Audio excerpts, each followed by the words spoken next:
Okie dokie. Today we're going to look at yet another Schrodinger equation derivation. I think I have two other videos, so this will be the 30th video of the Schrodinger's equation being derived. So if I'm a little bit repetitious, I apologize. Each one, I think, hopefully has different facets which may appeal to different individuals. Okay, my previous video that I just made was on the solution of the wave equation. So I actually had wanted to put this lecture at the end of the wave equation lecture, but that turned out to be way too long to also add the Schrodinger's equation derivation. So if you want, you can look up the wave equation, partial differential equation that I solved. It should be the video just before this. If you click on my channel, they should be in order, hopefully. So looking at the solution to the wave equation, we can write that function psi is equal to some constant a e to the I omega x over v minus t in parentheses. So e to the I omega x over v minus t in parentheses there. And of course that is that you can see that this is a wave that's traveling in the positive x direction, one-dimensional. So this is what this can be rewritten algebraically, of course, by taking a negative out. You can rewrite this way. And what we're going to do is these two relationships are from physics. Omega equals 2 pi times nu, the Greek letter for frequency. Velocity of the wave is equal to nu lambda. That's the frequency times the wavelength. Planck, before the Schrodinger's equation was derived, discovered with his black body radiation that the energy total was equal to Planck's constant h times the frequency. And de Broglie had figured out that the momentum p is equal to Planck's constant divided by the wavelength of the particle. So Schrodinger's used both of those ideas and then abbreviated the Planck's constant divided by 2 pi as h bar, just so he didn't have to write. He could write one symbol instead of 1, 2, 3, 4 symbols. All right. Okie doke. Well, if you substitute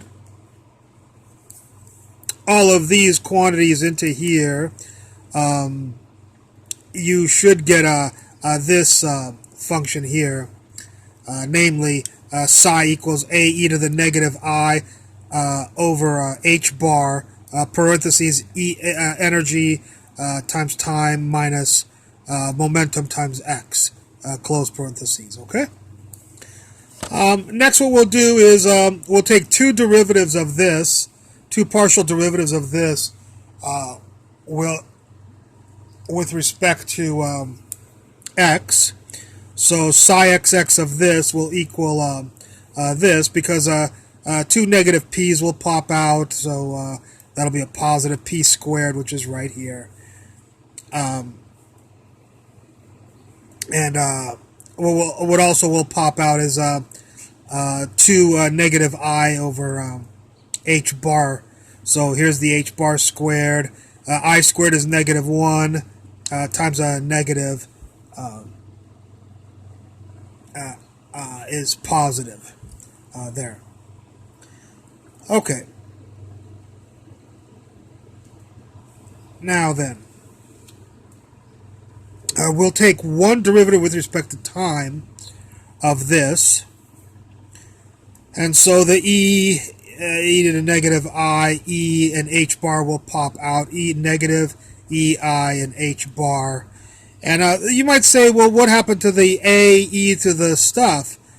Well, when you take the derivative of an exponential, of course, this stuff just comes is multiplied in the front.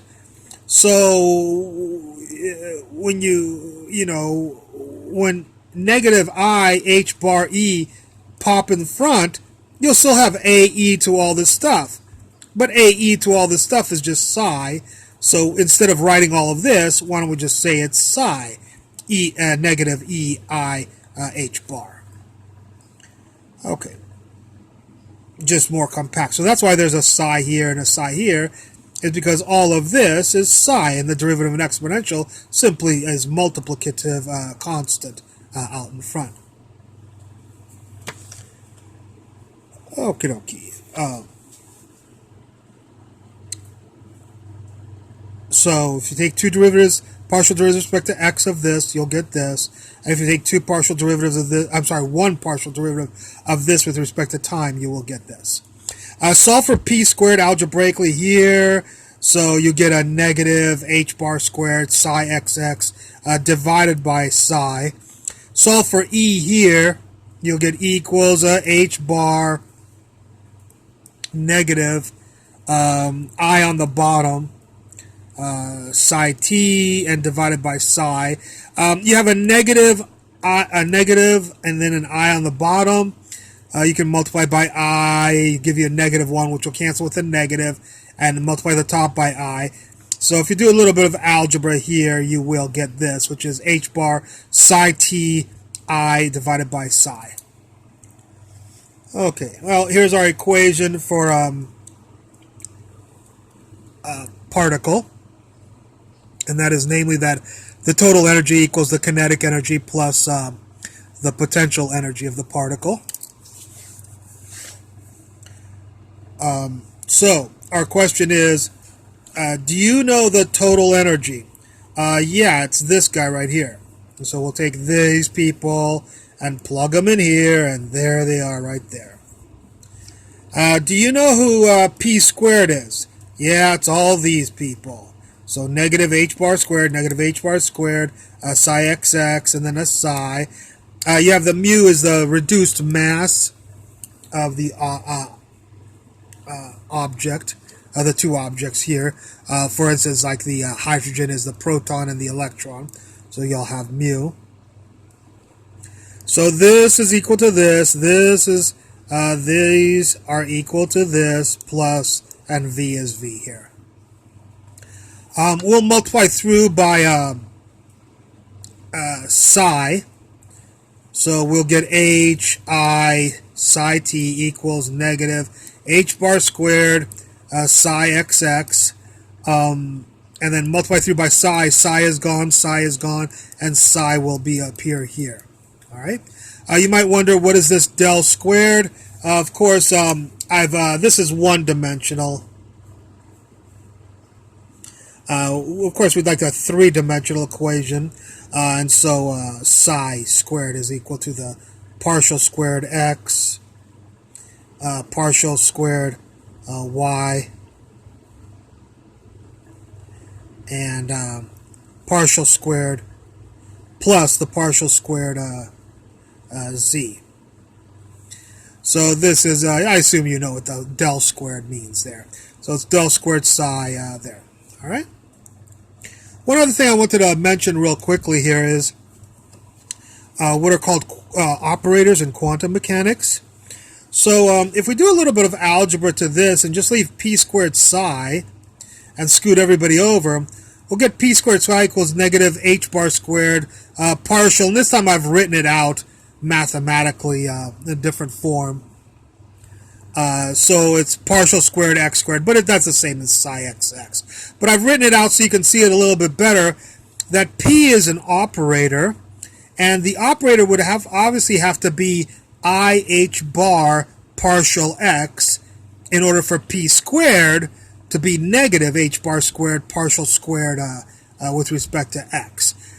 Because if you apply this twice, you'll get I times I is negative, h bar times h bar is h bar squared, and if you apply partial with respect to x twice, you get a partial squared with respect to x. So we can actually see the p squared operator on operating on psi is equal to this implies that the momentum operator would have to be I h bar partial of whatever you're operating this on with respect to x. We can do the same thing with the so here we did it with the momentum. Here we'll do it with the energy. So what we're going to do is we're going to do energy times psi and scoot everybody over, so you get the negative h bar, I on the bottom, and then partial with respect to t right here. And I've rewritten it nice like that. I'm sorry, that's supposed to have the psi there. I was already writing the operator. Okay, so who is the E operator? Well, there's psi and there's psi, so everybody else, all of these people right here are the energy operator on the quantum wave function. So here's the h bar, here's the partial with respect to t, and negative I on the bottom multiplied by I, the negatives cancel, you'll get IH bar. Okay, so the energy operator is IH bar partial derivative with respect to t. The momentum is same as h bar, same as h bar, partial with respect to x. So these two operators look very, very similar. If you look at this, except the only difference is one is the partial with respect to x, and this one's a partial with respect to t. Everything else is the same about these two operators. And we can see that p delta x, multiply it, p times delta x is greater than or equal to h bar right here. This shows you the E times delta t. Delta E delta t is greater than or equal to h bar. It's supposed to be h bar over 2, of course. But anyways, it shows you how we can generate how the Heisenberg uncertainty principles for momentum and position momentum and energy and time could be generated from Schrodinger's equation in this manner. Okie dokie. Well, I hope you enjoyed this lecture, and I look forward to any comments at the bottom. Thank you very much.